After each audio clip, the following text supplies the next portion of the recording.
Marcus McKinnor. Right. What do you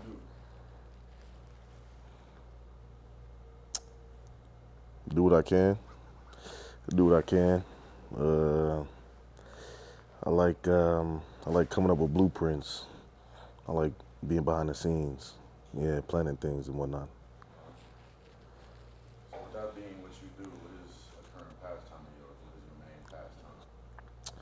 I think it's for right now. I'm very fixated on world building, putting a lot of emphasis on not only the functionality of product, but where does this product reside? Who is it for? And what purpose does it have for their day-to-day life, you know? Yeah, it's something I'm fixated on at the moment. Now, is that something that's grown over time within you pursuing or occupying your time? Or is this always been a concept that you've developed and wanted to understand? I think it was there. I think I just need to understand it a little bit more. I think there's definitely memories and influences growing up that I can see just correlate with how I am now. But I think it's something over time I've had to figure out. I've had to understand, and yeah, it's been a process. Okay. Now, within your professional time, your pastime, within hobbies you have, what currently fulfills you? Um, to be honest, I think it's always external does a lot for my internal, and I think what I mean by that is like I said, when you have to put people first whenever you're thinking about designing or you're thinking about building a world, the people who are going to be essentially consumers of this world, you have to think about them first. So it's a lot of helping them get from point A to point B, a lot of solving problems that they had, not problems that they had, but just helping them find solutions with whatever task is in front of them at the moment. Um, that's that's how I see it. How often do you look internally to create the external world that you have when you're good to go? I look internally. I look at it pretty often. It's at the foundation of everything I do, so I think subconsciously it's already happening. But in moments where I feel like there have been certain steps towards the goal, I think that's when I start looking internal and start acknowledging it. I'm very big on, like you have to appreciate the small wins, the small gains, and whatnot. But sometimes I wait until the task itself is completed. But I'm getting better at paying attention to the small steps and appreciating those. But everything that happens is internal. Talk about how important it is to have a vision. Because when you're talking about world building, you're talking about creating a world that's entirely outside of the world that we have. So Mm. how important is it for you to actually have that vision before you can actually execute that world?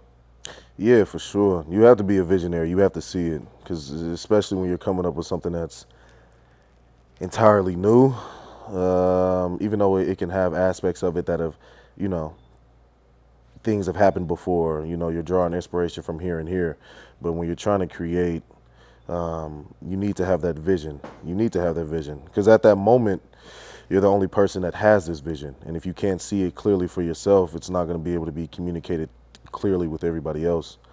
And that doesn't mean it has to be 100% understood, but you just need to have some sort of vision. You have to know exactly where it is that you want to go. What does that look like? What does that feel like? You need to have a sense of that. Once you can get that, then you can start building towards that. But without that, you're just going to be on a hamster wheel, really. Like, you're not really going to know if you don't know where you're trying to go, you're not going to know if you're taking any steps to get there. It's just a blind journey, to me at least. Mm. Now, within being a builder, within creating, it's often going to be hard to not blur the lines within your professional time and your leisure time. Mm. So, what separates the two for you? I don't know. I don't know. I don't know. Is it needed for you? I don't think so. I think when you if you're moving purely off what inspires you, what you're passionate about, there is no separating the two. It It's an extension of you. What you do is just an extension of you. Like, so I think a lot of people try to, and I dealt with it too, of like trying to separate it. Like, this is me, this is business, you know, blah, blah, blah. But I think when you're truly doing something that's coming from your core, it's just an extension of you. So there shouldn't really be a line. It should just be, one within the same. And my following question, I think you've answered it, would be, what do you do for yourself? Mm. But within that, do you feel like you've already answered that question, or what do you do for yourself? As far as with everything that I do, like, I mean, as far as the umbrella of internally taking care of yourself in mm, terms of what's going to fulfill you, what makes you mm, happy, what do you do for yourself? I think I'm doing it. Yeah, I think I genuinely get joy from doing the things that I do. It's like when you realize you have something that you're willing. I can cuss. Mm-hmm. Word. When you realize you have something that you're willing to eat shit for, you're willing to deal with shit.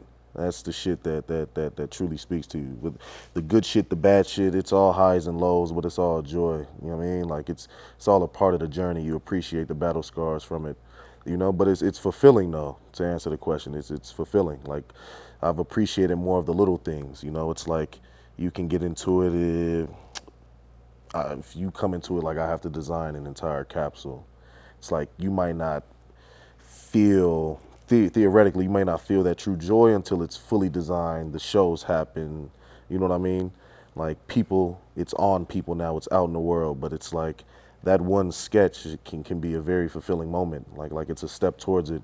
So I think every part of the journey is it's a lesson, but yeah, it's fulfilling.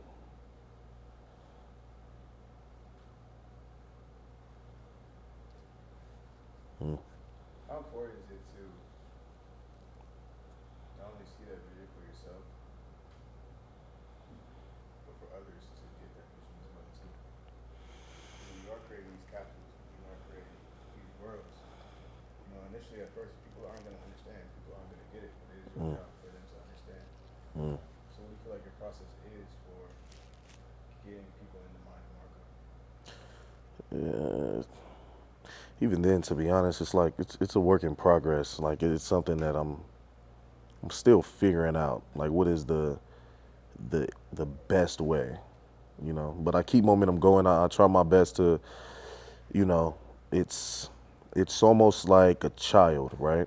It's like when a child is born, it's not gonna eat the way that you eat. Like you can't put a full dinner in front of it and expect this child to eat, right? Like it starts with the milk, you know what I mean, the milk formula thing. Then it switches to like the baby food, mushy food. Like little by little you give it to them, so eventually you can get to the point to where you can eat like an adult, right? So for me, it's like understanding that, like it's a full world I'm building. I can't give you the full world now, but I can give you a part of it, and then a small part of that. So it's understood. So over time, as these things, build upon each other and build upon each other, then you can sit back and look and be like, now I understand this completely. But it's just having people understand the foundation, have them understand things that they can understand right now. And then, over time, that makes sense. Do you want to go into what that world is that you're building, the name of it, the meaning behind it, and even if you don't even want to give out the full, and this is me just talking to you personally, Hmm. even if you don't even want to talk about Verona, just like M12 or something like that, that's like kind of like the baby chunks that you were speaking of. So if you want to go into like what Verona is and what Verona means to you, and then like the first steps of getting to understand what Verona really is for the listener. Yeah. I mean, like straight,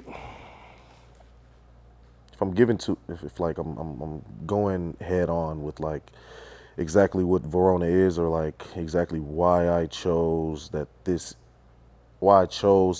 attack Verona the way that I am, is number one, I view it as a life project. It is a life project. I feel like a lot of what I'm doing, like Verona's not gonna hit its peak while I'm still here. Like I've kind of come to terms with that. Like I won't be around to see it at its peak. But then number two, Verona is a place that I'm trying to build that I feel like was something that I needed, that I could have benefited for, that I could have learned from a lot. So, part of me is just like, if I felt that way, I know others feel that way too. It's just billions of people on this planet. And that was like the early inspirations for me to want to do it. Now, it's, yeah, it's, you have, it's a lot of projects in a vault, a lot of long-term projects in a vault, but essentially a city is big on the list. That's pretty much the main goal. You look at industries like design, art, engineering. These are all these three are industries for me that I feel like are the most impactful and the most influential in the world. Those three umbrellas and everything that fall under that. So I think figuring out how to make a cohesive melting pot within them and how important it is for you to look internally before you create external physical product, concepts, design. How important do you feel it is to just be and not have to define each aspect of what is professional, what is to be leisure, and what is so? balance, balance. It's the key to everything is just balance. You have to find that for yourself. What's balanced for me might not be balanced for somebody else, but it's balance. Don't have both sides fighting each other. You know, you're not gonna feel fulfilled that way. It's just balance. That's like I said, blur lines. Don't have such bold lines when it comes to you and what you do and how you are on a day to day. Just make it part of your personal ethos. That's what makes you unique. So just find your balance. That's all. Absolutely, man.